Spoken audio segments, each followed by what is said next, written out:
आपल्याला वाटतं ना, कॅक्टस म्हणजे फक्त काटे आणि वाळवंट. पण तुम्हाला माहिती आहे का, अमेरिकेत आढळणारा सग्वारो कॅक्टस हा तब्बल 200 वर्ष जगू शकतो आणि 50 फूट म्हणजे साधारणपणे 5 मजली इमारती एवढा उंच वाढू शकतो. आणि हो, यातले काही कॅक्टस रात्री अपरात्रीही ऑक्सिजन तयार करतात. आहेत की नाहीत एकदम हिरो हे काटेरी प्लांट्स? मी माझ्या लास्ट ट्रिपमध्ये सुद्धा अशाच सुपर टफ कॅक्टसची दुनिया बघायला गेले होते. कॅरमेलगिरी बागेतलं कॅक्टस गार्डन. इथे आल्यावर तुम्हाला वाटेल की आपण एका वेगळ्याच दुनियेत आलोय. इथे एक, दोन नव्हे तर हजारो प्रकारचे कॅक्टस आणि छोटे छोटे प्लांट्स आहेत. काही कॅक्टस एका मोठ्या हंड्यासारखे गोल आणि जाड आहेत, तर काही लांबच्या लांब खांबासारखे उभे आहेत. काही इतके छोटे आणि क्यूट आहेत ना, की त्यांना छान फुले पण येतात.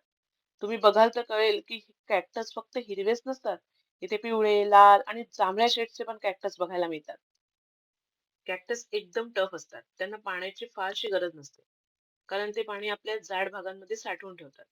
त्यामुळे हे गार्डन आपल्याला शिकवतं की कमी रिसोर्सेस मध्ये किती छान आणि सुंदर गोष्ट तयार करता येते. मला हे सगळं बघूनच खूप भारी वाटलं. कारण मी एवढे सुंदर कॅक्टस आयुष्यात कधीच बघितले नव्हते. कधी केरळ ट्रिप प्लॅन केलात तर ही प्लेस अजिबात मिस करू नका.